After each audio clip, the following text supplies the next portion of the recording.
Episode 61 of the Unscripted Company Podcast.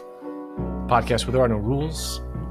We just make it up as we go along. You never know. We start off with one topic, end up with another topic. We just see where the conversation goes. Riley, I'm going to kick it off to you, man. I know I did zero preparation for this episode. You can tell in the show notes. I have nothing listed, although I have one headline that I think could definitely get the conversation going. I saw some crazy news that happened in Dallas today. But how you doing, man? I know we were kind of talking about beforehand. You don't have to go into any details, but like, how's it going on your side? What does the real estate market look on your side? I'm genuinely curious. Boatloads of inventory. Nobody's really still, at least on my end, nobody's buying. Can't say the same for other agents who are still selling. Not to say that I'm a bad agent anyway. I just, have had a string of bad luck, but I don't know. That's just the market. I'm not going to say the excuse that it's just the market. I'm going to kind of give some hard truths right now, but it's like people who are saying, oh, I'm going to wait to see what happens with rates. No, don't. I'm just telling you now, don't do that, because if you do that and then the rate drops because we hit a recession, and then you're out trying to buy a house at the same time everyone else is out trying to buy a house, and then guess what? You're spending $30,000 over asking price to buy the house that you want. So you bring up a good point. One thing I've thought about constantly is the minute people are waiting, like you said, people are waiting for interest rates to drop, and I get that. Like from a 10,000 foot level, yeah, ideally everyone wants interest rates to drop, but what I don't think a lot of people realize, those that are passively observing the market, is they don't understand the minute interest rates start to drop, not even just in small increments, probably, 1-2%. I believe that's 100 basis points or whatever they like to call it. That's when a lot of people that were on the sidelines start to flood in. And so those that are selling then like to jack up the price because they know that there's many more buyers on the market. So it's a weird situation where while interest rates, it's also weird because we have this preconceived notion that interest rates should be as lower than they are today. But historically, interest rates are still relatively low in the grand scheme of things. But they're not as low clearly as like 2019, 2020, 2021, which that's a whole nother situation of comically low interest rates. So the minute interest rates start to drop again, we're probably going to see home values. I don't want to say skyrocket because that might be hyperbole. No, it's going to happen. I think so. And it's not going to happen because anything the government did. It's going to happen because people are they're going to have multiple offer situations. Exactly. And then the house that you thought you could spend $350 on, you're probably going to be spending closer to $400,000 on, and your payment is going to be higher actually than what it would be beforehand. Whereas as you could have just stuck with the larger interest rate for now, and then refi when the rate actually does come down. I don't know. Yeah. But at the end of the day, people are going to do what people are going to do. There's not much I or any other agent can do to control that. We're just here to tell people, hey, this is how it is. And it blows my mind though that people keep going through that same repetitive, like, oh, I'm just gonna wait. And then those are the same people that never jump in. And I'm gonna tell every single person this right now. If I could afford the payment, I would buy right now. But I cannot afford the payment. So if you can afford the payment, do it. One thing that this is just word on the street. So for those of you who've been following, I literally just moved into a new house this week. But when we were meeting not too long ago with the construction manager for the new build community I'm in, he was mentioning that, no, people definitely fact check this. This is what he told me. I didn't do any fact checking on my side. He was mentioning that they're actually preparing for the cost of building to go up because of the tariffs with Canada, because we get the majority of our commercial grade lumber from Canada. What he told me, at least, and this is particular to this builder. This could be different for different builders, but he was saying that the price that we purchased this house for is going to go up considerable amounts just because the costs of the lumber and other building materials as well to build it are going to go up because they're going to get heavily taxed to import the material. So they're going to jack up the prices that the builders use to purchase for these. So it's interesting. Like even you have scenarios that are, regardless of interest rates, the cost of the house itself to build. So at least this is particular more, I guess, to new builds. But then, of course, as you see the price of new builds go up, then I'm sure you have people that are selling existing homes or already built homes. They're going to see those prices and be like, oh, I can sell my house for that as well. So then you'll also see prices go up again. Let me ask you this from your perspective. I didn't plan on this being like a real estate themed I never do. conversation, but do you think so? In China and in some other Asian countries, maybe some Western countries as well, they have these 40, 50, 60, 70, 80, 90-year mortgage loans that take out. They're like multi-generational loans, basically, because the price of real estate is so exorbitantly high compared to what you and I think of as like your average, single family home. I wonder if we're going to get to that point in our lifetime where, Bank of America, Chase, Wells Fargo, etc., are going to offer a 40-year, a 50-year note to buy a home. Because for most people, the 30-year note's the standard. A lot of people do get the 15 if they have a lot of cash to parlay into their next purchase. But it does make me wonder if prices continue to go up, which I think we kind of saw a little bit of a cool off in certain markets. But I think it's going to heat up again here in the near future. And I do wonder, are we going to see a 40 or 50-year note just to make it affordable for that monthly payment? And then you end up paying like $1 million in interest, but But that's the thing though, again, and I don't want to keep talking about it, but I don't think it'll matter. I don't think it'll matter. You can have a 40-year mortgage or a 50-year mortgage or whatever you want to have on your house to pay it off for the rest of your life. If that's the house that you're going to live in for the rest of your life, cool, awesome, great, whatever. It still doesn't change the fact that if the cost keeps going up, but then people just, again, aren't making enough money to even afford that payment, it doesn't matter. Yeah. And I hate constantly saying that, but it doesn't matter. And again, it's funny though, because people say the top one, if you earn $40,000 a year, you're technically in the top 1% of the country of top earners. I'm like, no, you're not. No, you're not. You're not in the top 1%. The top 1% makes six figures minimum, high six figures minimum a year, and that's the top 1% of this country, because most of anyone else, the average household income is I think it was $78,000. It might be actually a little bit lower than that. I think it's definitely lower than that, but it also depends too, because you have your major urban areas. If you were to sample, I don't know, your top 25 cities, that's going to be considerably higher. But I think the whole nation, I could be wrong on this, I think it's sitting around maybe 50 or 60K, I think, for household income. Yeah. And that's assuming most households probably have two income earners nowadays. Yeah. So I don't know.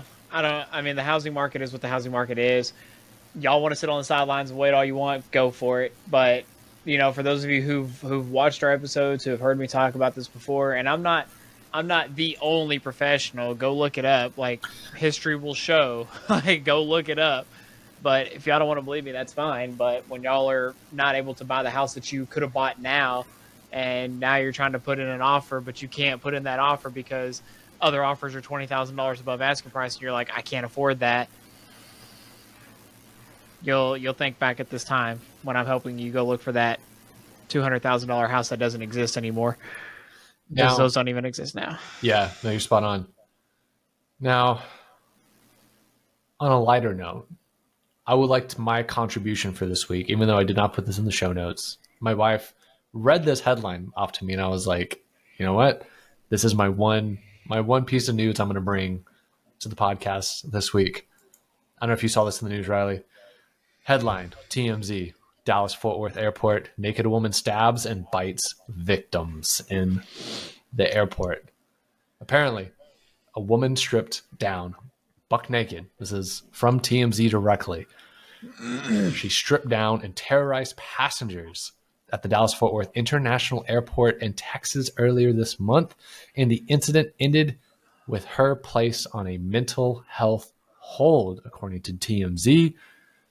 Cops say they were called for a welfare check and determined a woman, identified as Samantha Palma, in the incident report had suffered a manic episode that led to her allegedly stabbing at least 2 people with a pencil and biting a restaurant manager trying to subdue her. According to the report, she stabbed the manager with his own pencil as he tried to intervene, causing puncture wounds in his head and face, while her teeth broke open skin on his right forearm and caused immediate bruising.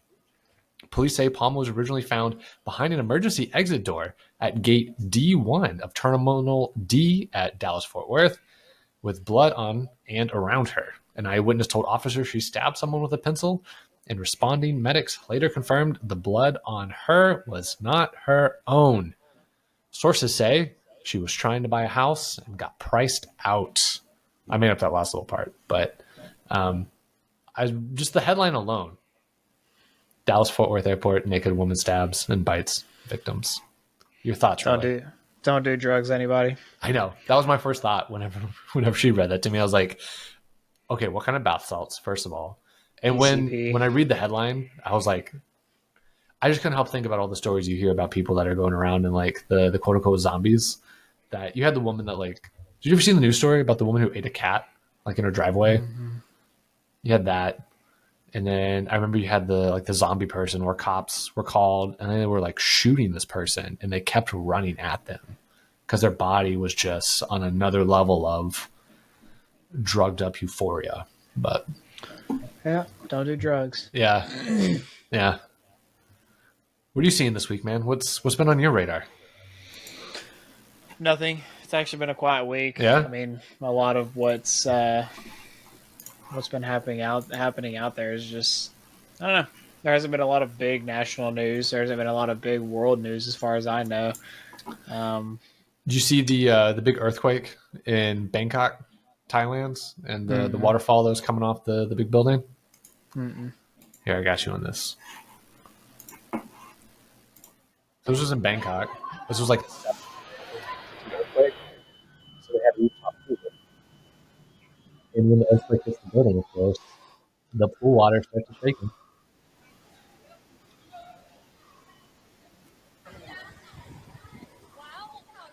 Imagine being in the pool when that happens. Especially if it's one of those pools where, what do they call it? Like an endless pool or something? Infinity pool. That's the term. Yeah. Yeah. Imagine being in a floaty that could float off. And those people are up top. Yeah. I'm good. Yeah. No, other than that, I mean, there hasn't really been a lot this week. I literally just pulled stuff from where I usually get my stuff from, but more school shutdowns in Denton County. I mean, that's just nothing. What do you mean, like shut down? Like funding issues? Well, not only that, but there's not enough students to be in the schools. So another Highland Village school shut down. It was an elementary school. And so they had a ceremony for that, which I'm kind of like. Wait, they had a ceremony for the fact the school was shutting down? I don't know, dude. People have a ceremony for anything nowadays. That's interesting that you bring that up, though. I know in the Austin area, we do have a number of the suburban school districts that historically have been pretty stellar. You know, the suburban school districts are typically better than, you know, your major metro school districts. But in particular, we had like Leander ISD and Round Rock ISD and a few others where they have $16 million, $32 million budget deficits. So they're having difficult conversations now about what do you do? Like, yeah, you can slash human capital, like layoffs basically, but it's hard when you lay off people in a school because it's like, okay, are you gonna let go of the teachers and then have like larger class sizes? Are you gonna let go of facility staff and then, you know, have a shortfall in upgrading facilities and keeping facilities clean, things like that? But it's interesting. So you said that was Denton ISD? Highland Village. Highland Village. Okay. That's interesting. I wonder if like the community just had enough of the population age out of the school district. And then if you don't have new development coming in, you know, you don't have like new youth basically. So I wonder if Highland Village is statistically turning into more of a older community to where they don't have children, you know? Yeah, I mean, at the end of the day, I mean,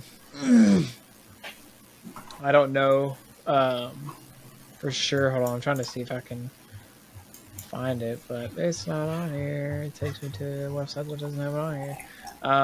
The headline of it was reflecting changes and developments within the local educational landscape. So, again, could be a number of things. I mean, again, schools aren't getting the funding, but I think also too, schools nowadays, like it's okay to have extracurriculars, but I think they put a lot of emphasis on extracurriculars. Like there are some schools where they buy football jerseys for their players and sports jerseys for their players every single year, and I'm like, why? Dude, it's wild. Some of the Why? I know this is like definitely observable in Dallas Fort Worth, but I know in like Austin, we're starting to see more and more of these high schools get indoor practice facilities and We these had one. new, yeah. And I'm just like, man, like We had one before it was a thing, though. yeah. Did you have one in Paris? Like, Mm-hmm. oh, okay, yeah, you're definitely a trendsetter on that. Then Like we had one. I think our was it full 100 yard? It was like a 50 yard. it was a 50 yard, Yeah, and then we had the workout facility inside as well, all the locker rooms and the gyms, and then the football field was right next to it. was Paris? Was it a one high school town, two high school town? We had two. Two, yeah. Mm-hmm. Okay, that's interesting. Yeah, no, y'all were definitely ahead of your time, to say the least. Yeah, Yeah, and now it's not even. Honestly, it's not compared to some of these other ones. It's not even nowhere near what some of these other ones are doing. So, yeah. but they do it. No, And yeah. I'll be honest. Like I don't think it's unnecessary because I mean, yeah, you don't want to have to keep maintaining a field after practice every day because especially if it's not turf. If it is turf, then you can just practice outside. Yeah. The thing is, though, is like they're like, oh, we'll use the facility because it's indoor during the summertime, but then half the time they don't even turn the daggum AC on, and they just let the AC, they just open up the bay doors, and they're like, you'll be all right. So it's like, well, why don't we just practice outside then at this point? So Something I didn't really even think about is I don't know how much you've been following about this, or for those of you listening, I know there's a lot of people who probably listen and watch that aren't even remotely aware of what's going on in the state of Texas. And we talk a lot about Texas, I feel like, just naturally because both Riley and I, born and raised in Texas. The Texas legislature, which is who, writes and votes and decides laws in the state, they meet every 2 years in the state of Texas. And this year happens to be a legislation year. And they are probably going to vote, I imagine, in favor of school choice or school vouchers, meaning that historically in the state of Texas, you live in a certain geographical area, like a city, a town, a rural community, and odds are you have a public school district that services that area. So your tax dollars, like property taxes, part of that goes towards funding that school district. So there's been a big push to have school choice. There's other states, I think like Arizona is probably the second biggest one that has school choice, where if you live in a certain community, you can technically say no. Instead of having my child go to the local school district school, you can have them go to another one, maybe a town over, two towns over. It's really your choice. You get a voucher for it. And the whole idea is that, in theory, creates competition for school districts to ensure the best educational opportunities. Theoretically, it also allows for a student to be able to go to the best available school option within a reasonable distance for them. It's a huge debate going on right now about, is school choice a good thing, a bad thing? There's a lot of variables at play here. I say this going back to our indoor football practice facility, is I legitimately have not paused to think about, what does that mean for athletics? Because historically in the state of Texas, there's been a lot of moments. Like, think about, for those of you who grew up watching Friday Night Lights, the TV show, or saw the movie, read the book. There's definitely towns out there that will put mailboxes up that aren't real homes, and then have students that are outside of the district enroll, quote unquote, I'm using air quotes here, enroll in the school district using a fake address, so that way they can legally go to that school because they're good at football, good at basketball. typically it's football that's used for this because, teams want to go win state. I wonder, I'm assuming school choice is going to happen. Are we going to see an arms race in some of these high schools to build even bigger stadiums, indoor practice facilities, weight rooms? Because like you already have like Allen High School, McKinney, there's countless other high schools in Dallas, Fort Worth, Houston, Austin, San Antonio that build these like megalithic like structures for football, right? Stadiums, indoor facilities, etc.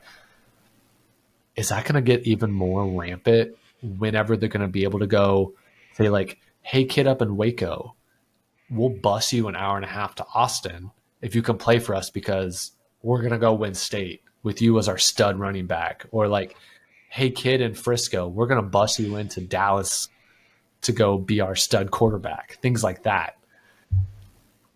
I don't. Yeah. Go ahead. I was going to say, do you think that I didn't even think about that being a possibility? The same way we see it in college athletics, where you have like the University of Texas at Austin, like there's a stupid amount of money that gets funnels into that athletic program to make sure they have the best for everything. Same thing with Texas A&M. Same thing with the University of Oregon with Phil Knight, owner, founder of Nike. All the Nike dollars flow in. Mm-hmm. They're always constantly trying to one up each other. Are we going to see that in Texas high school football? I feel like it shouldn't be allowed, because you're already put like.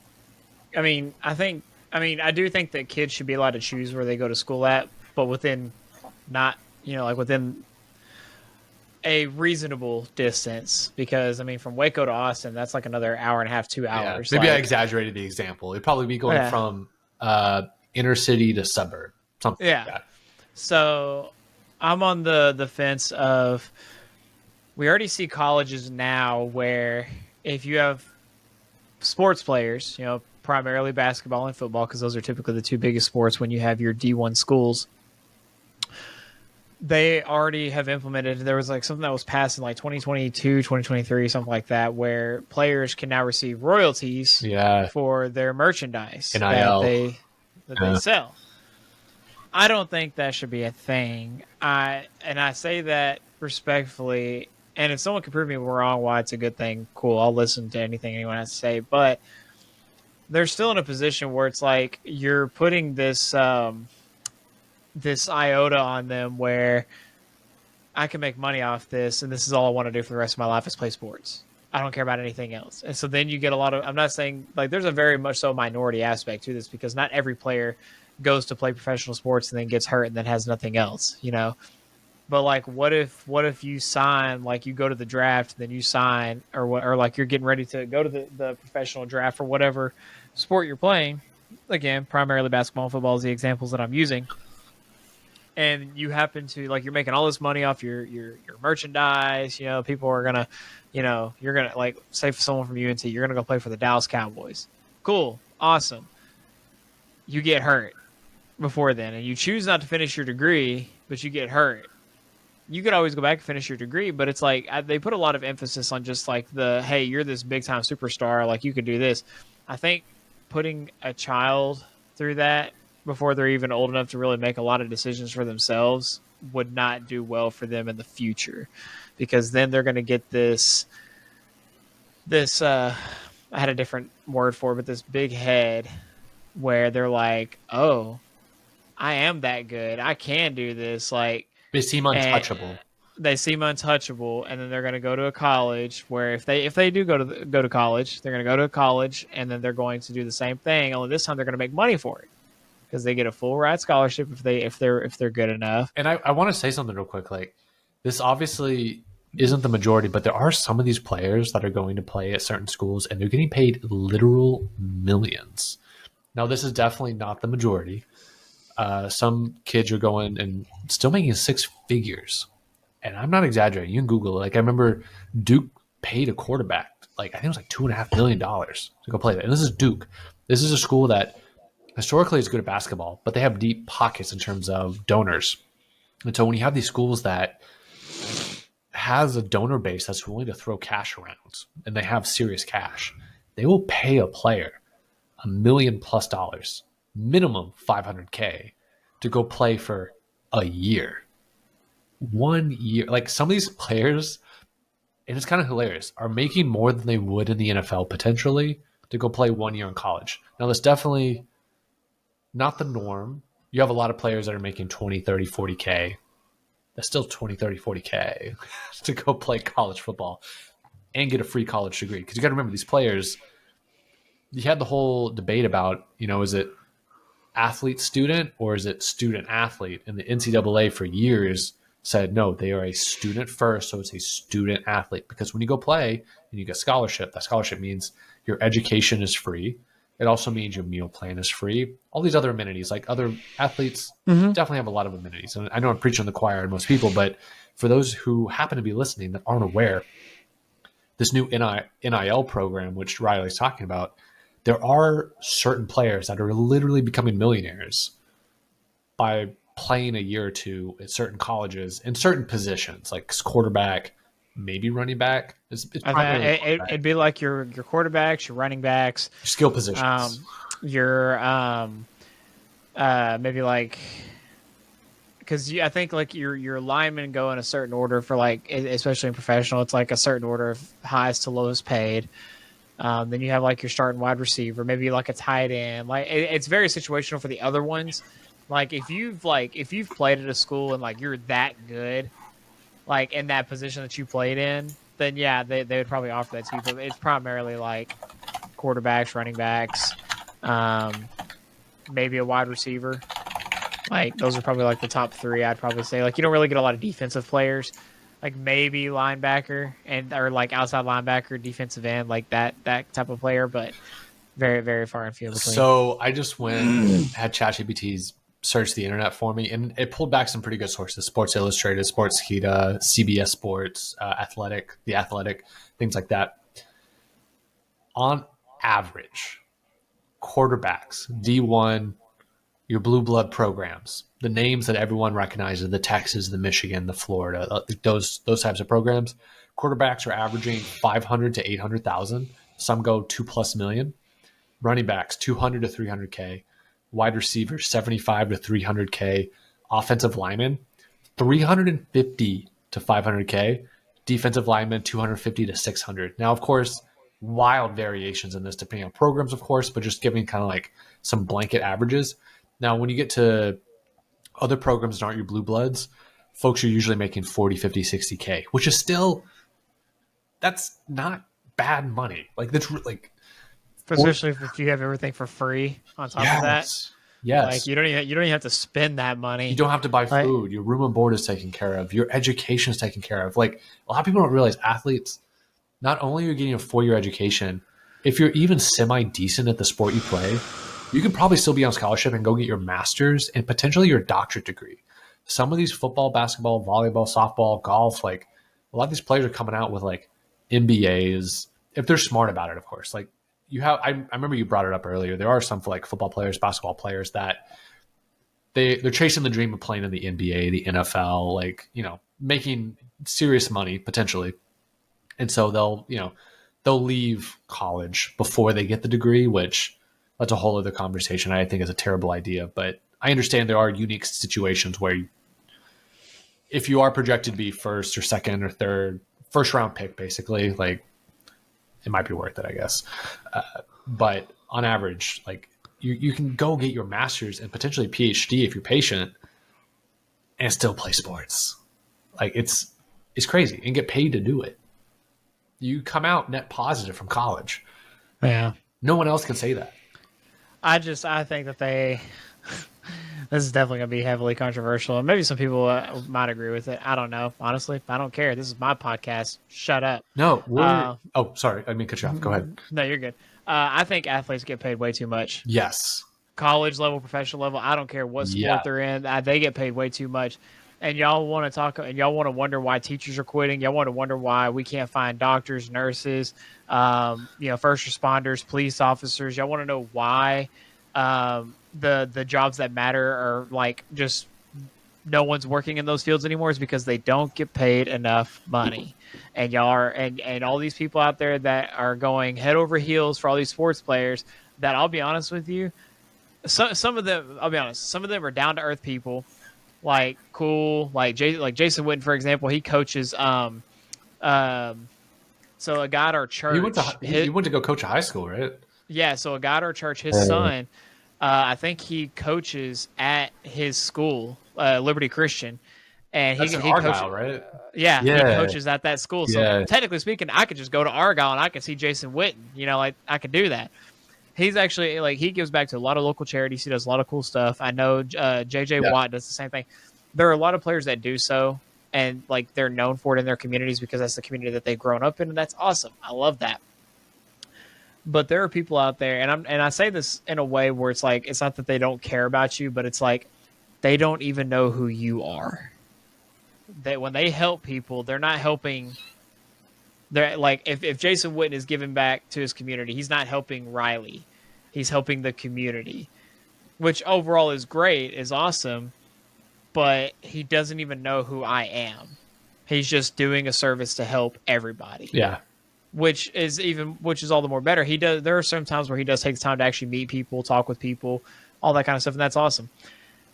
All these professional players, half of them do not care about you, your opinions, what you have to say, and I think it's also important to note too that this isn't even just with athletes, but this is also with actors too. That we live in a society where NBA players, NFL players, actors, any kind of sports player does not know how to stay in their lane and not put their opinion and push their opinion on politics or economics or anything that they don't know anything about. They push their opinions on people, and people are head over heels and they're like, "Oh my God, you're right. I love you so much," and they have no idea who you are, and they do not care about you. They do not care about your opinions. They don't care about anything you have to say about them, tweet about them, post on Facebook about them. They do not care. And they have all the money in the world, and they do not care about you, about me, about anybody else. They care about themselves. And some of them, don't get me wrong, they like a lot of them worked hard to get where they were at. 100%. But I truly think and okay, let me actually say this also. Like I will say this athletes, professional athletes, when people see like, oh my God, this person got a $240 million contract as a quarterback in the NFL, Dak. That's Um, such a large number too. Like it's laughably but large. they actually do not make all of that 240 million. Almost half of that is going to go to taxes because it gets taken out before they even see it. Then they have to pay for there's like certain things within the organization that they have to pay for. There's certain things they have to pay for when they're at the games, there's other things that come out of their money that they make. So they're going to see only a fraction technically of that money, but I still think that a lot of them make way too much money. Like even Patrick Mahomes, like even though he's won the amount of Super Bowls he's won, he's come in and he's taken the NFL by storm. He's done all the things he's done. Dude did not need a $500 million contract. Like people can rake me over the coals all they want. I don't care. That man did not deserve a $500 million contract. Like I think they should cap how much players can get, and I think that cap should be much lower than what it Yeah. is because right now I think the supermax is $500 million. I think that's like the most that anyone's ever gotten in the NFL, and I'm pretty sure if they wanted to, they would find some way to go higher. But I think it needs to be capped, and that cap needs to be much lower. Yeah.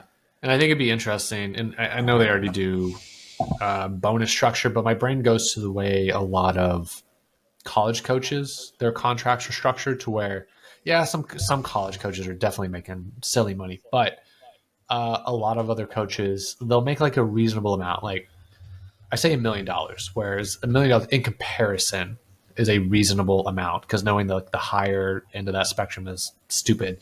Uh, but like they'll say like, okay, the base is $1 million, but if you make the college football playoff, that's a I don't know 250K bonus. If you win a bowl game, that's like a 50K bonus. Like you have bonuses based on success criteria, so you can.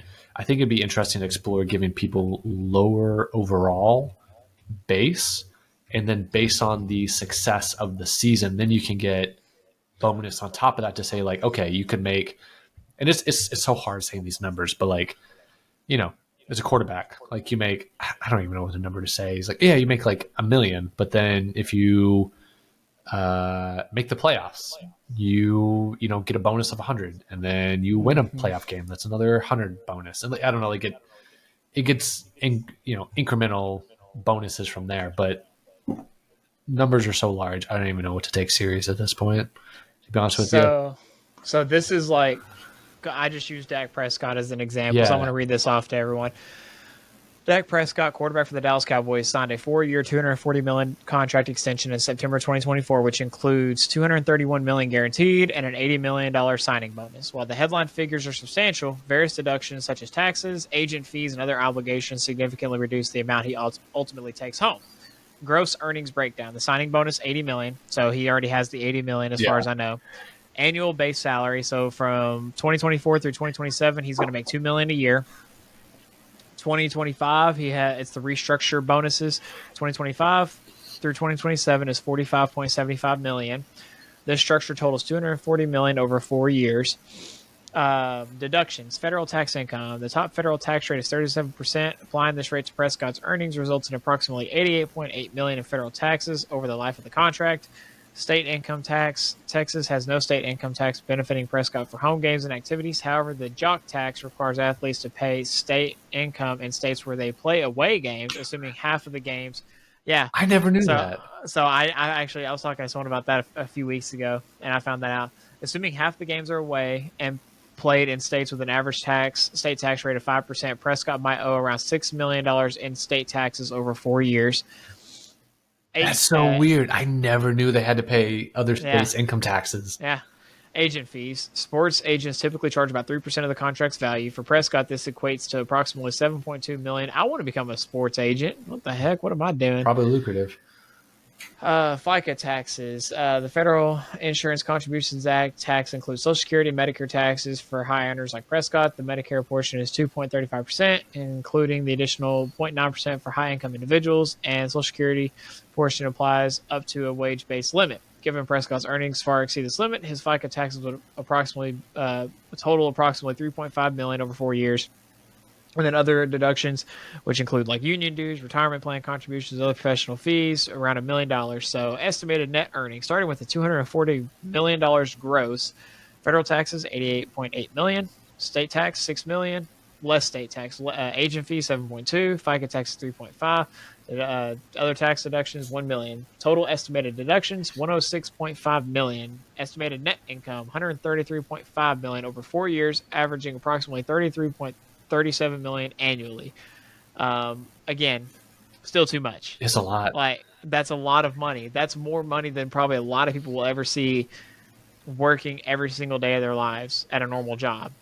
And I'm not, and here's the thing: Prescott is for sure one of those people in this scenario where, I'll be honest, he did not earn that money. He didn't even play the majority of the season. He did nothing to earn any of that money, and Jerry Jones just gave him that money.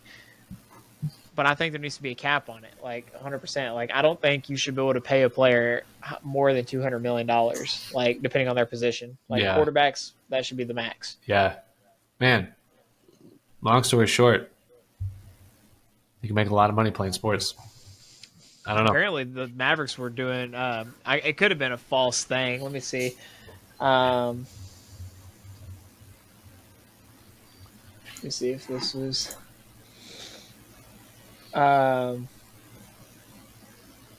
So it says, while there's no official confirmation, some sources suggest the Dallas Mavericks might be considering open tryouts, possibly for their G League affiliate, the Texas Legends, due to recent roster changes and injuries. So they're desperate. And I was like, I'm not the best, but if I make like $100,000 a year, I'll go play for the G League. I don't care. Yeah. Hey, you never know.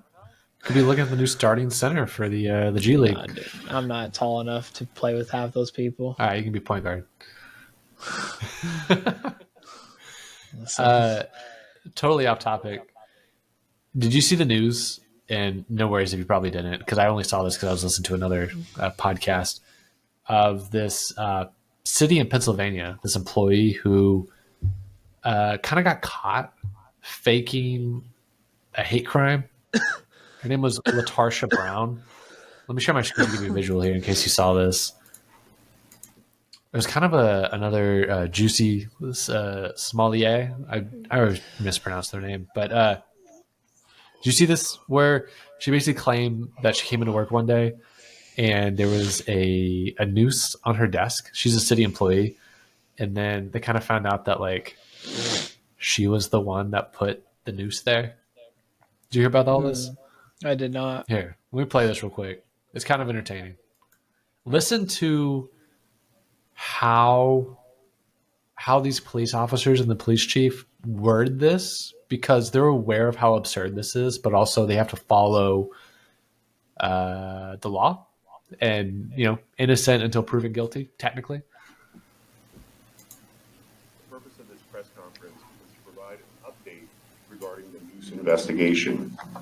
I want to take a moment to thank the following agencies who assisted in this case: Lehigh County District Attorney's Office, the Pennsylvania State Police Crime Lab, and the Federal Bureau of Investigation. The Allentown Police Department conducted a thorough investigation, including interviews of persons, analysis of evidence, and consultation with the District Attorney's Office of Lehigh County. As a result of the subsequent investigation, LaTarsha Brown was charged with tampering with or fabricating physical evidence, a misdemeanor of the second degree, and false reports to law enforcement, a misdemeanor of the third degree. As in every criminal case, the fact that a warrant has been issued or a complaint has been filed is merely an accusation. The defendant is presumed innocent until and unless proven guilty in a court of law. I'm now going to ask Captain Milkovich to provide a summation of this investigation. This is where it gets kind of juicy. Good afternoon, everybody. Captain Milkovich, Criminal Investigations Division. On January 10, 2025, at approximately 7:11 a.m., Allentown City employee LaTarsha Brown arrived at her office on the third floor of City Hall. At approximately 7:38 a.m., Ms. Brown notified the Allentown Police Department that she discovered what she believed to be a noose on her desk upon arriving at work. Officers assigned to the Community Outreach Unit, Crime Scene Identification Unit, and Criminal Investigations Unit responded, initiating a criminal investigation to identify the individual responsible for placing the noose on Ms. Brown's desk. During the investigation, video surveillance and building access control records were reviewed to identify city employees present on the third floor of City Hall between the time Ms. Brown left for work on the afternoon of January 9, 2025, and her arrival on the morning of January 10th. Those employees were interviewed. Each was asked if they would provide a buccal swab for DNA testing if needed. Every employee agreed, except for Ms. Brown. Every employee agreed, except her. Initially cooperative, Ms. Brown later requested that the investigation be discontinued. The noose was submitted to the Pennsylvania State Police Crime Lab for DNA testing on January 14, 2025. On January 24, 2025, a search warrant was approved by the Lehigh County District Attorney's Office for Ms. Brown's DNA, and a DNA sample was obtained that same day. On January 27, 2025, Ms. Brown's buccal swab was submitted to the Bethlehem Regional Crime Lab of the Pennsylvania State Police for comparison with DNA profiles recovered from the noose. On March 10, 2025, the Forensic DNA Division of the Pennsylvania State Police issued a written report indicating that Ms. Brown's DNA matched the DNA profile obtained from the swabs of both the outer surface and inner knotted portion of the noose after it was taken apart. The outer portion and inside of the actual rope itself. No other person's DNA profiles found on the evidentiary items involved in this investigation. As a result of this investigation earlier today, Detective Harold Bonds of the Allentown Police Department filed charges against LaTarsha Brown at District Court 31-2-01 for the criminal offenses outlined earlier by Chief Roca. Whoops. Someone got caught. I just think it's hilarious. It's like, hey, I found a noose on my desk. Okay, let's do a DNA test. No. I'm fine. We should stop it. Oh, no. We'll do our due diligence. Let's get some DNA from you. Oh, okay. Whoops, we found it inside of the rope. How else do you find it inside of the rope? My thing too is like, well, also too, like even if she did it to herself, if unless she filed a formal complaint of it, they shouldn't technically have been able to pursue it. Like, they kind of forced the issue. Like, which, I mean, yeah, she got caught that she did it herself. Yeah. But, like, if she said, no, let's just drop it, like, technically, if you say, let's drop it, they're supposed to drop it. I don't know. Maybe it got like oddly formed as like a hate crime, so they felt it's like implied or like forced to continue to investigate it. It was also, it was also on city property too. So. I mean, good on them. I mean, like, don't let racism, go untalked about. I mean, like, people say, like, if you continue talking about it, it's going to be there. But it's like when you have actual hate crimes that do happen, I mean, you want to do everything you can to prevent all that stuff. So, yeah. But I don't know. That sucks. But she did it herself. Yeah. I don't know. So, got anything on your side at all, man? You want to talk about? I mean, aside from there were secret texts for the Yemen war that I saw this, yeah, that apparently were leaked. People then, like, everyone was like, "Oh, I don't know who did it." Well, yeah, you do. You just don't want to freaking say anything about it, but you know who did it. Yeah, I saw they had like not secret, but they had like a signal, which is like an encryption messaging app. It was a security leak. Sparks calls for investigations. It says, have triggered bipartisan outrage after broadcasting classified military plans through a Signal group chat to which they had inadvertently added a prominent journalist. The editor-in-chief, Jeffrey Goldberg, was accidentally invited to a Signal chat group with more than a dozen senior Trump administration officials, including J.D. Vance, Secretary of State, Marco Rubio, National Security Advisor Mike Waltz, Secretary of Defense Pete Hegseth, and others. It has made us look weak to our adversaries. The California Congressman Ro Khanna told The Guardian, we need to take cybersecurity far more seriously, and I look forward to leading on that, which they're not wrong. I mean, I don't know how the easiest things or the hardest things seem to get hacked so easily by people, but maybe you need to hire them and give them a job to let them make money and then let them secure your stuff. Yeah, this isn't even like a security thing. So Signal's actually like pretty darn secure. I use it for most of my like group messaging needs, and like my work uses it for their needs. It's a peer-to-peer encryption. So like it's kind of wild to where like in Signal you can use it on desktop, you can use it on phone, probably a couple other places as well. But like if I send a message on my computer and it's not synced to my phone, like that message only is on my computer. Like even if I sign in to sit on my phone, sometimes it's not even on my phone. It's just device to device. But what seems like happened in this scenario was someone accidentally added a reporter, I believe from The Atlantic, to a group chat. So it'd be like for those who use maybe like Discord or Skype, which I know Skype stays are numbered because Microsoft's shutting it down. Maybe a text message group chat. It'd be like if you accidentally added a friend that you didn't want to have added to a group chat, and then you started talking bad about that friend. It's basically you had a bunch of White House cabinet members in a group chat, and someone accidentally added a reporter, and then they were talking about, hey, this is when we're going to drop the bombs. This is when we're going to send the planes. This is like, it's kind of a big whoopsies moment, to say the least. It's a very modern problem, if you think about it too. Like, shouldn't have happened, first of all. Shouldn't have happened. Someone's got to be held accountable for that one. That's a big no-no. But also, isn't that such a modern problem to where you have a group message amongst people controlling the military, and they were like, whoops, we had the wrong dude, my bad. Yeah.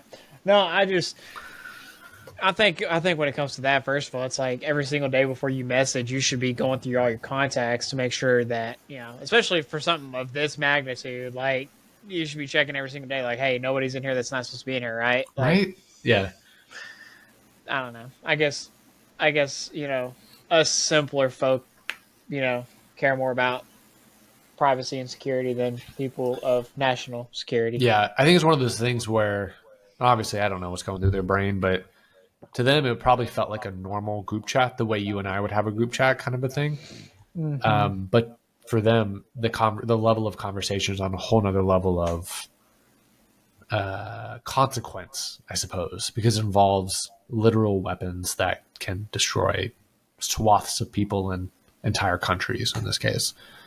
So yeah, no, I just think it's I don't know. I think it's just interesting though. Sparking call, like they were talking about, like, catastrophic leak has triggered bipartisan outrage, sparking calls for a congressional investigation and stinging condemnation of government officials. But it's like nothing's gonna happen to them. Yeah. So that's the unfortunate side effect of that and being in the government, because you're almost technically immune. So On another note, did you see the kind of went viral this week or this past week of people taking photographs and using ChatGPT to stylize them as Studio Ghibli images? Have you seen this? Okay. Do you know what Studio Ghibli is to begin with? Okay, cool. For those of you who aren't aware, it's an Asian-based animation studio. They made some of the best anime movies of all time. So I did this with actually some of my like wedding photos and personal photos as well. It's very ingenious. So I highly recommend someone actually, if you're listening or watching this, do it yourself. Highly recommend doing this for memorable photographs. But it's been kind of a meme where people have been taking historical photographs and recreating them via ChatGPT as Studio Ghibli stylized. So here's like the one with Trump with the fist up after the attempted assassination. You have Tiananmen Square with the Tank Man. You have Steve Jobs with the iPhone. You have Elon Musk with the let that sink in when he bought X and came into the lobby. You have the working man photo with all the men on the steel beam building skyscrapers. JD Vance. There's a photo of the Afghanistan girl that kind of went viral, a decade plus ago. You have that morning routine guy where, I don't know how to describe this guy. He's very recently went viral with a video. You have the Muhammad Ali and Sonny Liston photograph. Elon smoking weed on the Joe Rogan podcast. You have Jeff Bezos. Bush getting the 9/11 news. The Kennedy assassination.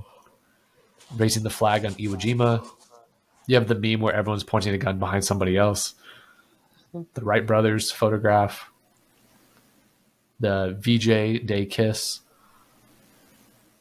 and so many other ones where it's like you have the meme where I forget what the actual meme is, but it's like the guy dropping the mic basically. So many others, but it's really funny. You can take an existing photograph and dump it into ChatGPT and have it stylize it and Studio Ghibli, or really anything else. Like you could do it as The Simpsons, South Park, like any other animation style you can think of. So kind of crazy, but also it brings up a whole question of copyright infringement. right, Yeah. because you're using their art, so can definitely hinder a lot of that. But that's cool. Yeah, I haven't really used. I've just been learning more and more about ChatGPT, and that's not even what the pinnacle of AI is. So that's just kind of where I try to spend like an hour or two a day just messing around on it and seeing what I can do, see what I can come up with, and utilizing it to help in whatever. Like as an example here, I won't show the original just because I don't want to show it on a podcast. But like, I took a wedding photo that I had, and like I studioed it. Like so, that's me and my wife. Like it's kind of crazy. So, Riley, just throwing it out there. If you have any photographs of you and Dana, you want to have Studio Ghibli-ized, I don't know if that's even a word, but let me know. I'll show you what's up. Yeah. No, the only other thing that I have, and honestly, this kind of came to my mind. I mean, they joked about it, but this came to my mind because I saw a video, and it was it was about Donald Trump and this woman who had this like awesome idea that would almost completely, I wouldn't say it would destroy the left, but like it would do some damage. But it's we've joked about Donald Trump, having a third term, like something just happening, he gets a third term. That would be crazy, first of Great. all. But yes, continue. But what if he on like right before the end of his because you have the nominees, you have people who are running for president. What if during that what if during that election for 2028 Donald Trump comes out and says, I'm changing my name to Donald Trump, Donna Trump, I identify as a woman now, and ran for the Democratic side.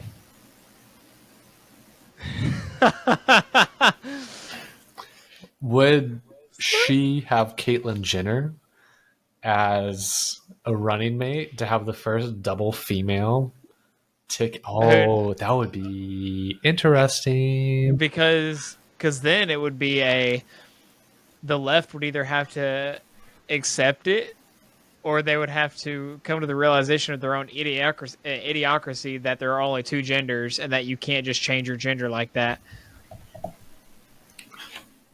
This is very intriguing. That's so interesting. I don't even know what to think about that. Because then he could run for 2 more terms after that. Like, because would he legally still be the same person though? Do we even have laws around this?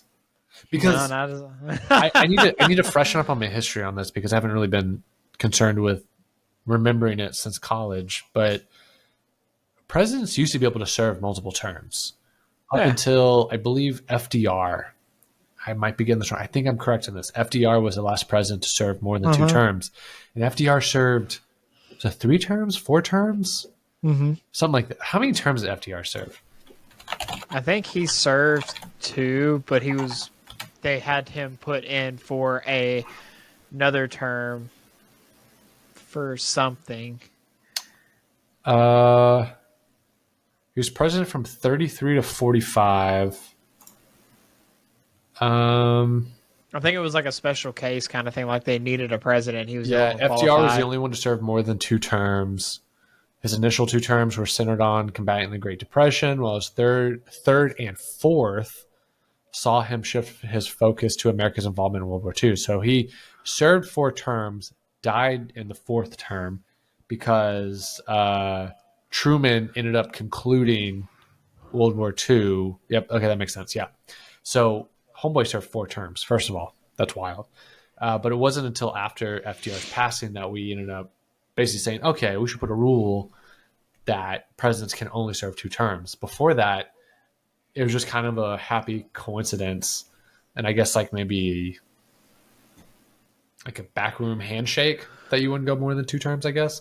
But also, who would want to go more than 2 terms? Truthfully, how stressful the job is, especially if you go back to back. Trump's unique where he served a term, had a term off, then serves again. So it's like he had a little bit of a vacation in a sense. But if you're going back to back to back, stressful, first of all. This whole third term thing's very interesting. I wonder if they're going to challenge it, regardless of this whole Donald Trump. Because they talked about it, because there was it says that he gives update on 3rd term, so let's see if there's a... See, this, 4 votes from Black America to say that we received, listen to this, 4 votes from Black Americans than any Republican president ever, not even Trump. Almost 40% of the vote. Now, I won't be happy the next time. Should I run again? You tell me. I don't know if anyone can hear that, but volume's a little low. I got to turn it way up, but... No, I remember hearing this, yeah. No, the audio is good on that. So I got curious. I asked ChatGPT, and this is kind of intriguing. Are there any loopholes to where you can serve more than 2 terms? And it says kind of at face value, it says no, because the 22nd Amendment does say very clearly no person shall be elected to the office of president more than twice. But there's a couple loose ways around this in a sense. You could serve 2 terms and then become a vice president for a 3rd term. You could repeal the 22nd Amendment, making it, available to then get reelected again. You could do the shadow presidency route, which is, I think, what Obama did after his terms. You could also declare a national emergency, suspend elections, but then that gets I don't think Trump would ever do that because that gets very dictator-esque, and I think he's pretty apparent of like he doesn't want to be a dictator, even though there are certain media narratives that spin up the fact that like, yeah, he wants to be a dictator. I don't think he'd ever go that route, in my opinion. I don't think he would either, but... The vice president route's interesting, though, and the repealing of the 22nd Amendment is interesting.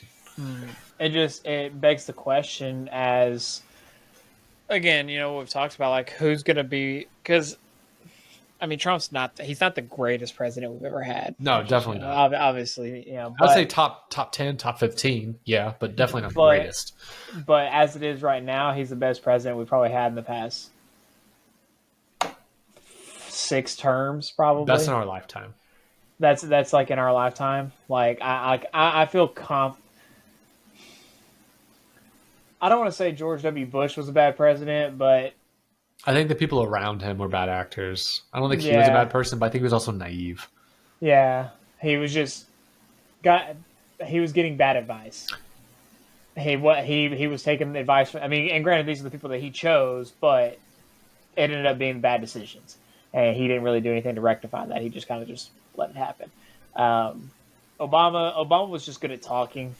He was just really good at talking to people. He was a very good representative. I think just like visually, as like I think he's actually a really good natural leader, because like you said, like he can speak very well. He can present ideas very well. He's very relatable, regardless of politics. Like you can disagree with his politics and then say like, yeah, he's very well spoken. He's funny. He can relate to the common man. Things like that. Yeah. Besides being married to a man, he's got everything else, going for him. It makes you wonder, because then you look at Emmanuel Macron in France, and it looks like homeboy is also married to a much older man who's cosplaying as a woman. But then you had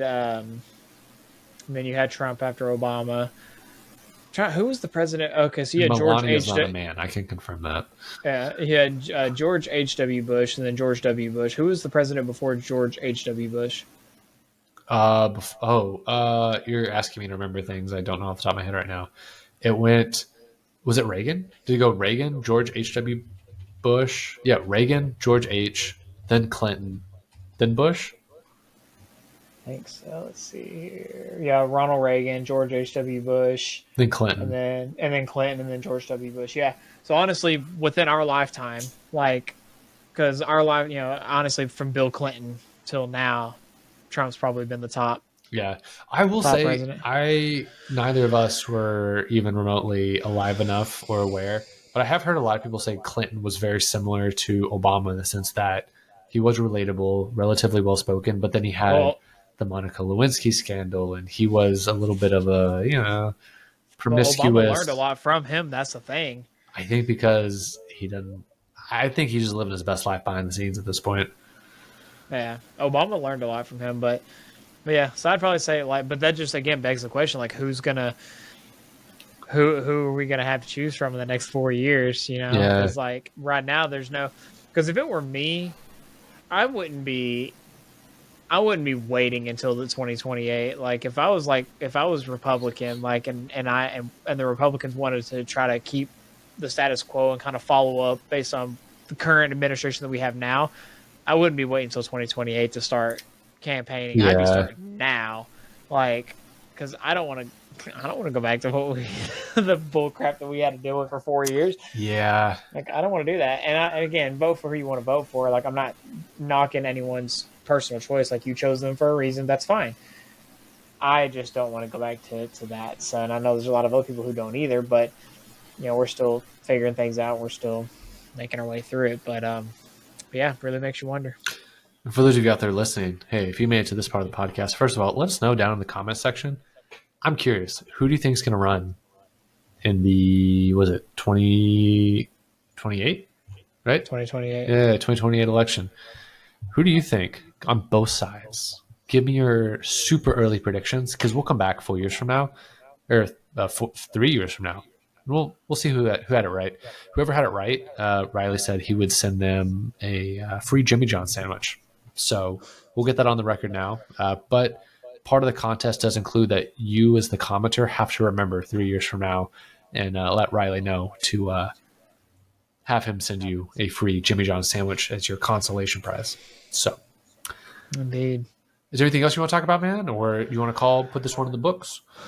As far as topics, that's all I've got. I guess since we didn't get to do a question, I'll do a question now.